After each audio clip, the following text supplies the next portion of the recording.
के साथ जंगल में जाकर खदान में से मिट्टी खोद रही थी। वहाँ एक साहू की माँ थी। मिट्टी खोदते समय ननंद के हाथों से साहू का बच्चा मर गया। इससे साहू माता बहुत नाराज हो गई और बोली, तेने मेरी कोख बांधी है। तब मैं ननंद अपनी सातों भाभीयों से बोली, तुम में से मेरी कोख कौन बनवा लेगा। सभी भाभीयों ने अपनी कोख बनवाने से इनकार कर दिया, परंतु छोटी भाभी सोचने लगी अगर मैंने अपनी कोख नहीं बनवाई तो सासू जी नाराज हो जाएंगी। ये तो सोच के ननंद के बदले में छोटी भाभी ने अपनी कोख बनवा ली। अब उसके बाद उसको जो भी बच्चा होता 7वें दिन होके मर जाता।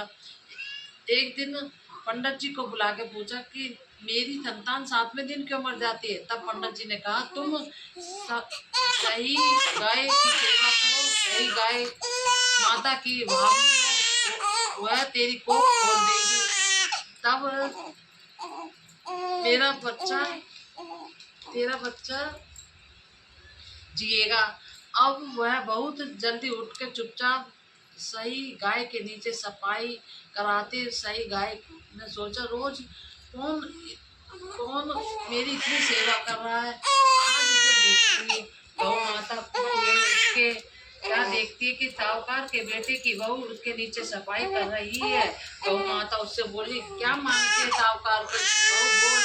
साहू माता मेरी तुम्हारी भावली है और उसने मेरी कोख बांध रखी है, तो मेरी कोख खुलवा दो। गौ माता ने कहा, अच्छा। अब तो गौ माता पार करके साहूकार के बहू को अपनी सावली के पास लेके चली।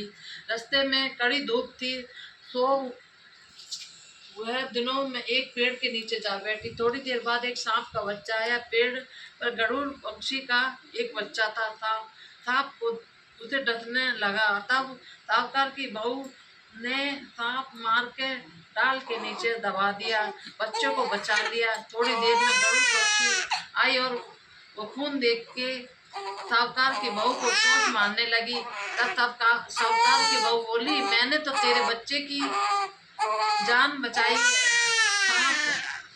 सांप को मार के तेरे बच्चे को करीब आया था, मैंने उसे तेरे बच्चे की रक्षा की। यह सुनकर गरुड़ पक्षी बोला, मांग क्या मांगती है। वह बोली, 7 समुंदर पार साहू माता रहती है, हमें तुम उसके पास पहुंचा दो। तब गरुड़ पक्षी ने दोनों को अपनी पीठ पर बिठाकर साहू माता के पास पहुंचा दिया। साहू माता उनको देख के बोली, आ बहन, बहुत दिनों के बाद आई है। फिर कहने लगी, बहन मेरे सिर में जू पड़ गई है। सुरही के कहने पर साहूकार की बहू ने उसकी सारी जुएं निकाल दी। मेरा बेटा इस पर साहू माता पसंद होकर बोली, तूने मेरे बेटा है बहुत सलाई घेरी है, तेरे 7 बेटे हो 7 बहुएं हो। वह बोली, मेरा तो एक भी बेटा नहीं है, तो 7 बेटे कहाँ से होंगे। तब माता बोली, वचन दिया है तो फिरूंगी नहीं। तब धोबी की कुंड पर कुंवारी हूँ। तब साहूकार की बहू बोली, मेरी कोख तो तुम्हारे पास बंधी पड़ी है। यह सुनकर साहू माता बोली, तूने तो मुझे ठग लिया, तेरे को 7 बहुएं मिलेंगी, तू जाकर उपजन करियो, 7 हुई माता बना के कढ़ाई करियो। और वह लौट कर घर आई तो वहाँ देखा 7 बेटे 7 बहुएं बैठे हैं, तो खुश हो गई। उसने 7 हुई बनाई, 7 उपजन करे और 7 कढ़ाई करी। शाम के समय जिठानियां आपस में कहने लगी कि जल्दी जल्दी धोकर पूजा कर लो, नहीं तो छोटी अपने बच्चों की याद करके रोने लगेगी। थोड़ी देर में उन्होंने अपने बच्चों से कहा, अपनी चाची के घर जाके देख आओ कि आज वह अभी तक रोई क्यों नहीं। बच्चों ने कहा, चाची तो बहुत मान रही है और बहुत उपजन हो रहा है। ये सुनते जिठानी दौड़ी दौड़ी वहाँ आकर कहने लगी कि तूने अपनी कोख कैसे खुलवाई। हुआ बोली, तुमने तो बनना बच्चा है, ये तो बनना बच्चा है, इसकी तो पिटाई लगेगी, दोनों की तो पिटाई लगेगी। बोल दी गई है। तब माता जिस प्रकार साहूकार के बेटे की कोख खोली, उसी प्रकार हमारी कोख खोली। तेरा नोनू सो रहा है ना, तो तू नहीं सो रहा, तो राजा बेटा नहीं है। राजकुमार है तो। अब इस दिन मिट्टी में हाथ नहीं डालना चाहिए।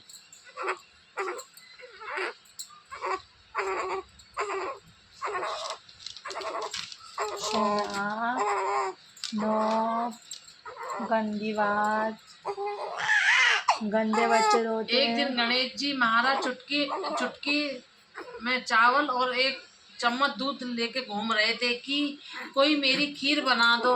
सबने थोड़ा सामान देख के मना कर दिया। एक बुढ़िया बोली, ला बेटा मैं तेरी खीर बना दूंगी। वह कटोरी ले आई और गणेश जी बोले कि बुढ़िया माई कटोरी क्यों लाई हो, टोकरा टोप टोप लेकर आओ। अब बुढ़िया माई टोप लेकर आई तो और वह दूध से भर गया। गणेश जी महाराज बोले, मैं बाहर जाकर आता हूँ, जब तक तुम मेरी खीर बना के रखना। खीर बना के तैयार हो गई। अब बुढ़िया माई की बहू के मुंह में पानी आ गया और वो दरवाजे के पीछे बैठ के खीर खाने लगी तो खीर का एक छींटा जमीन पर जा गिरा, जिससे गणेश जी का भोग लग गया। थोड़ी देर बाद बुढ़िया गणेश जी को बुलाने गई और तो गणेश जी बोले, बुढ़िया माई तेरा तो भोग लग गया है।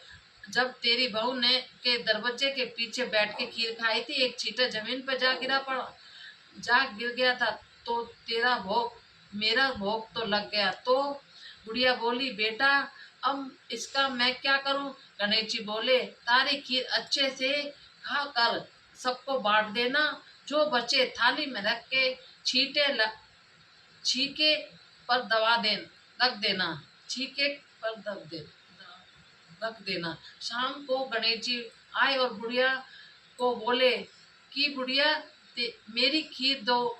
बुढ़िया खीर लेने गई तो उस थाली में हीरे मोती बन गए। गणेश जी महाराज से जैसी धन दौलत उस बुढ़िया को दी, वैसी ही सभी को देना।